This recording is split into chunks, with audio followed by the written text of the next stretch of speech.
Welcome to the Temple of Geek. This is Lacey, your host for this special field trip episode, which I recorded at WonderCon with some of the good folks at Thatgamecompany.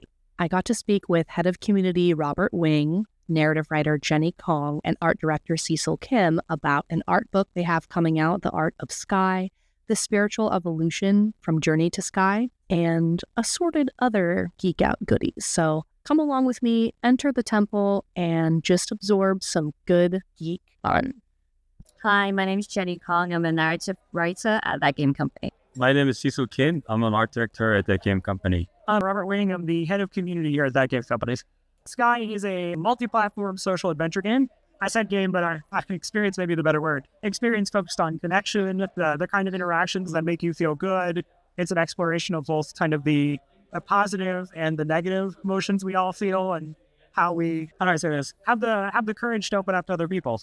There's a lot of game elements. There's a lot of elements that are more oriented towards socialization. There's a lot of elements that are oriented towards customization and self-expression. It's a very much work in progress experience that's difficult to describe in a single sentence because, as it continues to grow and we continue to develop it, it's always changing and kind of becoming more than it was the month before. And it's very beautiful. I love the look and the feel and being in there and just flying around. Talk to me a little bit about seasons. Sure. Season is the way of the cadence of introducing new content. Each season has a different theme and different characters and different lore comes with it. It comes out every 3 months, and each 3 months we start a new season from high-level direction to on the design side, the engineering side. Basically, we figure out what type of new gameplay feature we need.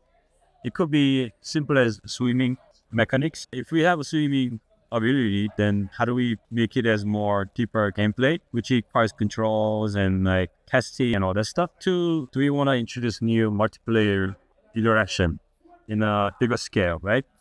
So season is kind of like pockets of new experience, but it has always has something new and innovative things with it. What's the next season coming up and when does it drop? Well, we haven't announced it. If you go into beta, which is publicly available through our Discord, you can see that there's a big emphasis on personal housing. Yeah. You can finally own your own home in Sky and decorate it. And I'm never going to own a real one. Well, sometimes we're inspired by reality. So It's actually, it was even more than 3 years ago. I actually did a bunch of sketches for Genova. He wanted to think about decorating homes ideas. And that was sitting in Google Drive for a long time. Something we wanted to do 3 years ago, but we didn't have enough resources. But now, slowly we're getting to the point, and it's much better than what I imagined. Code name was Season of IKEA. This is one of those examples where the players, they've always really wanted this. And so I think, we kind of look back and said, okay, what are we doing for this season? What are things that, feedback we've heard from players? And a big part of it was kind of the desire to have their own space, to decorate and have friends over for that perfect dinner party. That's cool. I was curious about how you guys come up with and develop new seasons, because on the panel, they were all saying how guys just going to exist for 600 years. It's never going to stop. You must have a heck of a pipeline. It's persistent, right? It's because there's new things. When we wrap up one thing and it's what are we passionate about? What are we doing from the players? Just the creative comes from the bottom up. Yep. As long as we cultivate the culture, we're never going to run out of ideas. I mean, if someone asks me, what do you want to do with this guy? I have 20 different ideas I can think of right away, and probably he has. We're not going to stop. So community is a huge aspect of the game. How did that grow out of the little spark and seed of it that we saw a journey into the vast social game that Sky is? And how do you keep it going? I can speak to the early years, and Robert can speak to the game as it is live right now. I think when Journey came out, we had so many players email us or, write us fan letters. Again, this was, very in the early stages of social media. And a lot of what they found special about Journey was these random encounters that they didn't expect, meeting somebody out in this vast environment, after traveling on their own. A lot of people thought it was a one-player game. And so I'm getting goosebumps talking about it. And it was such a magical, unexpected, spontaneous moment. And that was what for the most part, resonated with a lot of players, no matter whether they traveled towards the end with the same person or not. Maybe they met and lost that first player that they encountered. They met a second one. The idea of traveling towards the end together with someone was very special to them. And so we wanted to build that aspect out. And how could we do that? In the panel, we talked about the game maybe being a very controlled online game first. And then when we started thinking about, there's social elements and it's not just an online 4-player game, can we build it out to more? That was kind of the blueprint of beta testing, which we did between 2017 and 2019. And then that aspect of game development changed the course of Sky entirely. The idea that we now have fans and players who are walking with us side by side, sharing with us their experiences, what they like, what they would want out of the game. And they're kind of almost like, a co-designer with us, if you will, in all aspects, and encouraging us, through the way. We're nearly 5 years in, and Rob has seen a lot of how that game has evolved since it launched officially in 2019. Yeah, and I think like what you tend to see today, right, is, it's kind of still some of that like ships passing in the night sort of experience you get with Journey, right, where you run into a random stranger and now you can kind of, a lot of times you see people like open with a bow, right, like they light each other up and then they open with a bow, and then there's this kind of like consensual nature of the conversation. And so they'll talk and maybe it's like, hey, where are you from? Or, hey, like I like your cape. There's just these very like short kind of icebreakers. And, a lot of times what we see is people become friends. And then because this is up to an 8-person lobby most of the time, they'll kind of like have their friend and then like run into somebody else and make a new friend. And I think one of the most fascinating things in our studio is most of us have actually had that direct experience. Like we hear about it, but we also experience it as we play. I still log in pretty regularly and like I have friends in Japan who I've met in real life. These are all of our in-person fan programs. And I'll go in and say hey to them and they'll introduce me to their friends. And it's a very deliberate and connective and a very social experience. And I think like to me, as someone who wasn't around at all for Journey, and I joined TGC at the tail end of 2020, it's very fascinating to see how all that grew out of this simple experience where you ran into this person and you had like fairly limited ability to actually communicate with them. So I find it pretty inspirational. I don't know if that sounds cheesy, but like, yeah, Genova often talks about really wanting to push, the medium of gaming to be beyond like what it is in any given time. And I oftentimes feel like we're doing that in terms of just building something that really is about like vulnerability, that's about connection, that's about, hopefully the best virtues of people coming together as opposed to, mercilessly dunking on them all the time. We talk about this in the art book a lot of we really want to make a game about connection and compassion and altruism.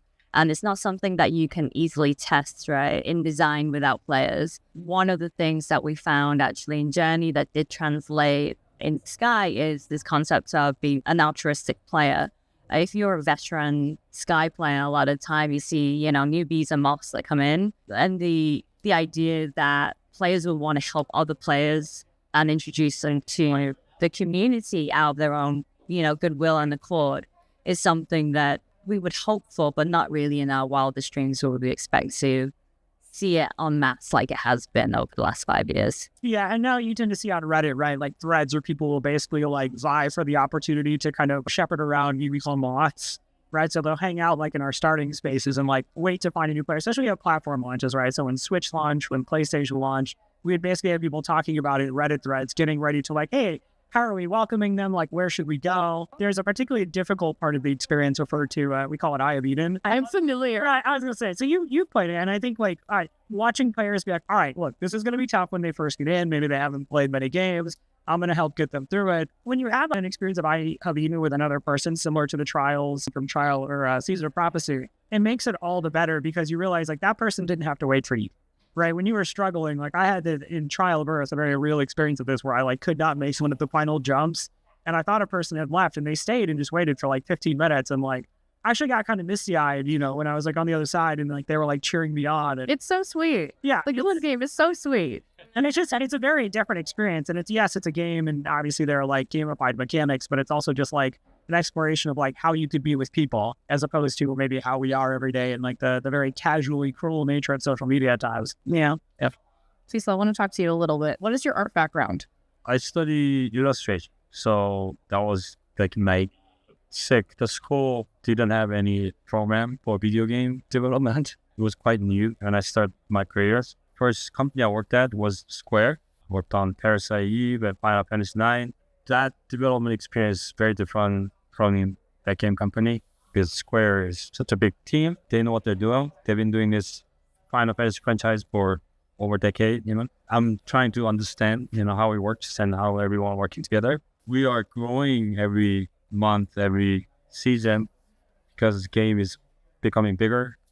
I bring in more people. Yeah, I was curious, since a couple of you have come from larger game studios, what do you feel or experience is different or sets the smaller game dev studio apart from a big company like Sony or Square? Not all indie studios are same, but I think we have more freedom to try things, taking more risk. And also, everyone can put input, meaning even though I'm not a level designer, I can sketch something and say, what about this, Or even animator can suggest cool fashion style, So when we discuss things together, it's like everyone very collaborative. And I think it's possible because we try so hard to everyone in the team and also the new hire to understand our philosophy and goal that we're trying to accomplish. How large is the team now?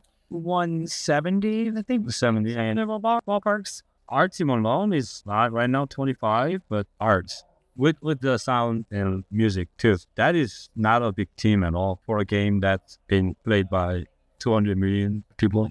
Okay, talk to me about the evolution onto PC because I can't play phone or console games anymore. I've been starting to be able to get back into PC gaming, so I want to know, when's it coming to PC? What are the controls going to be like? It's either April 10th or April 11th. I think it's April 10th. So, I'm a PC first gamer as well, and I've actually been playing Sky on PC since, a build was available. The challenge with every platform is, you don't just want to take, the version of the game that's on mobile and just kind of jam it on another thing. So I think you have to kind of look at hey, what are the expectations within those endemic communities for Switch, for PlayStation, now for PC. I work with Elena Nakora, who's the producer leading the strike on that a lot. We talk about what are the expectations. And so we're active on the Steam forums, talking to players firsthand and kind of saying, well, do you like this? Does this feel right? Does this make sense? And so with PC, some of the specific things is there's an expectation around bus mapping, customization of different options when it comes to sound and lighting. And so we've worked really hard with the team to kind of bring Sky up to that level to where it makes sense on our PC client. The next step is really kind of early access on the PC build for us, because I think we realize we have more to do on that front to make it live up to being the full experience we want it to be. But it plays pretty smoothly. And I will say Sky is just always a gorgeous game to look at. And so I think on PC and then PlayStation as well, it really shines. And I find it easier than holding the phone. The phone it was nice that it was on the phone. It's convenient, but the console, PC is big and pretty. I played it on an iPad way back in the day. So before I ever thought of working at that game company, I played Sky on an iPad and I was beautiful, but I was this is not the ideal state for me playing this game, right? So PC for me is the final form, right? It feels really good to play and it looks really good. Also having a keyboard just built into the experience, for the social element, just makes it a lot easier to have conversations. Because I think a lot of younger people are very used to playing and typing on their phones. I'm 36, I'm turning 37 next month. And so for me, I'm just no, I'm going to type on a PC. I think it's going to be a really great way to enjoy Sky. And I'm really hopeful that for folks maybe who in the US or Europe are used to playing games on PC, right? It's a very organic and seamless opportunity for them to try it. Yeah, and then big benefit of PC release is you're going to see more people, content creators, going to stream and tell their own story.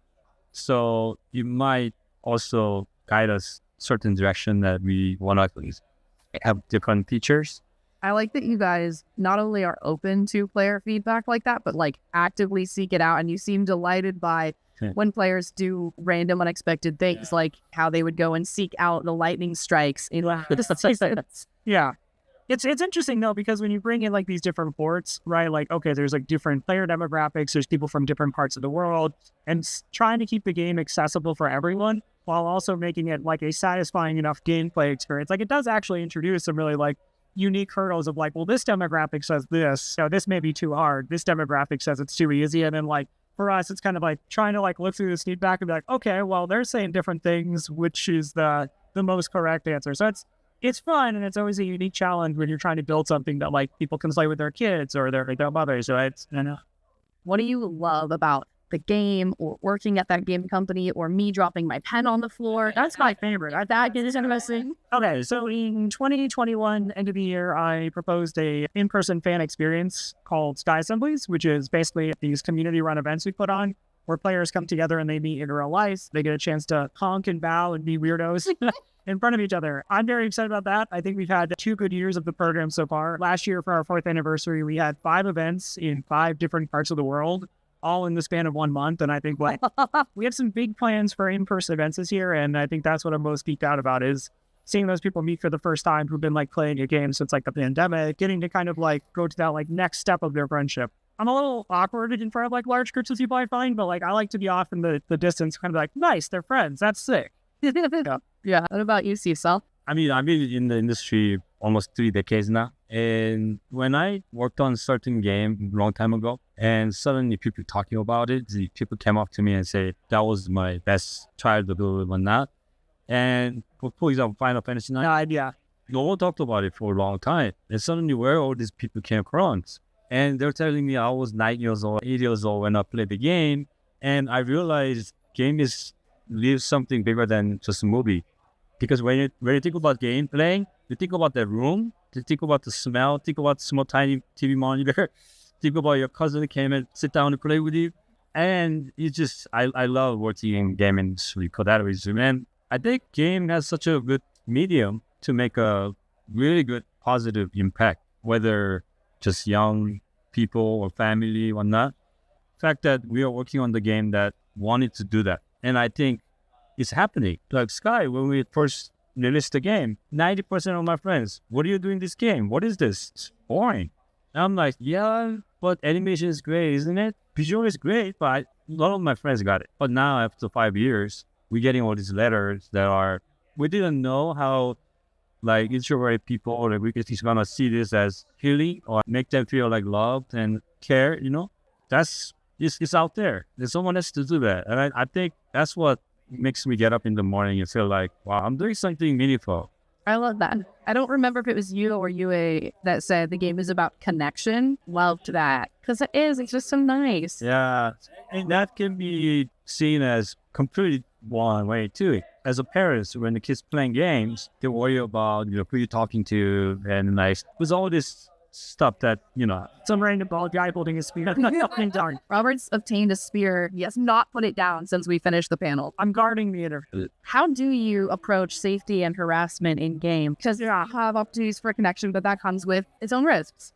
When it comes to this, we actually have like a dedicated player support team, and they're definitely more the experts on this. So what I would comment is kind of tangential. But I would say that it's something that, we take very seriously. We're aware that a lot of our players are younger. This is not an approach. This is just an observation. Generally, Sky tends to attract, I would say, good people. We're very fortunate in that respect. A game where it's non-violent, a game that is, very much family friendly. But for sure, like we've had people that have come in and maybe they've communicated in ways that are not appropriate. Maybe they've gotten to a point within the relationships where they've tried to go to places that are just not correct and we don't allow. And we have to go in and handle those. What I'll say is like, I feel pretty good about like what the player support team has done in the last 4 and 5 years, but it is a constant battle. You have to keep a weather eye on it, right? There's a big responsibility that comes with a game that kind of, goes with our audience, right? It's something we have to constantly keep working on. So wish I could say more, but like I said, I'm kind of like a bystander when it comes to this sort of thing. So, I mean, I appreciate that you guys have a dedicated team for it. Yep. Okay, Jenny, what about you? I want to just give a shout out to the players in the community. One of the things that I don't think we really ever expected, the best case scenario of the game success is that enough people play it. This is the kind of pre-launch. Enough people play it, they care about it. We can continue making games to that game company. Hopefully they understand what we're trying to do with the world, with the characters, with the lore and connecting players. And I think 5 years on, it blows my mind that the compassionate behaviors have spilled over into a lot of in real life results. So starting in 2020, we did our first kind of nonprofit partnership and campaign with Doctors Without Borders, which was in lieu of COVID, actually helping obviously those in the front line. We raised over $1 million, if you can believe it, for our fans playing in the game because they cared that much about helping out, not just helping each other out in the game, as we discussed, but helping out each other out in real life. And over the course of the 5 years, there's been one or two nonprofits or charitable components and partners that we continue to work with, and it's integrated as part of our Days of events. We've partnered with the Ocean Cleanup, which obviously is focused on sustaining the purity of, our oceans and waters and everything like that. And that partnership has grown stronger year by year. We're helping the teams obviously build out new machines to collect garbage and trash and everything else from different oceans. We're working with a lot of other partners. And I think today, at least from last year, our fans have raised over $5 million to help those in need and all for environmental projects. That for me just blows my mind. If you said that to me and the team, I say pre-launch in 2019, it wouldn't have believed them. Yeah, so that's the most special part of it. And the fans pretty much led the way with That's incredible. Tell me, to close out, about the art book. I'll take that one. Thatgamecompany has developed an art book specializing and covering the first 7 years of the development of Sky, the game. It's available for pre-order right now, and it'll be distributed around summertime. And it's really an overview and an invitation for our fans to kind of step into the past with us. We really saw the fans as almost like a co-designer of the game with us. And we really share the highs and lows of development. A lot of the inspirations that we, found and we explored and we sketched out for the art and developing the different designs and story. The fans will see a lot of content and concept art that didn't make it into the game, and that kind of ongoing iterative process. Yeah, we're really excited to finally get it into the hands of our fans. I think they've been asking about the art book for a long time. So hopefully they enjoy reading it. We'd love to hear their feedback when it's there. That's all I have. Anything else you guys want to add on? Just that PC early access soon. We're still doing the wish listing things. I need to hear this. It's before April 10th. Feel free to wish list Sky, and then, join us when it drops on PC. We're excited to get all. We kind of have different platform mods. So we have the Switch mods, the PlayStation mods. It's just a new player. So we invite you to come be a PC mod and hang out with the rest of us. Thank you. Thank you so much. Thanks for coming to WonderCon with me. If you want to order the Art of Sky art book, it's available for pre-order on thatskyshop.com until April 22nd. Thanks for listening. If you have any questions or topics you'd like on an upcoming podcast episode, please reach out to us at Temple of Geek on Twitter, Instagram, Facebook, etc. Thanks for listening. Until next time.